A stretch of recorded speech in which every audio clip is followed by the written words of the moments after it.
বাড়ি আইলাম গো দয়া মায়া নাই।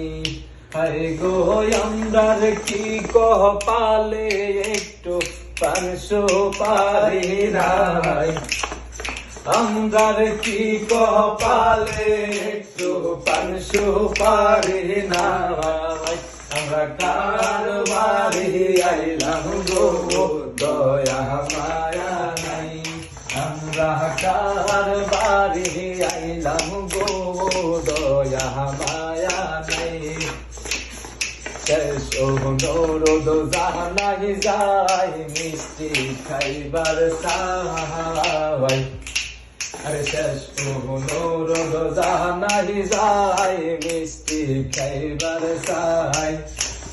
কন্যার বাড়ি থেকে মিষ্টি পাঠাইছে আমরা খাইবার চাই। গো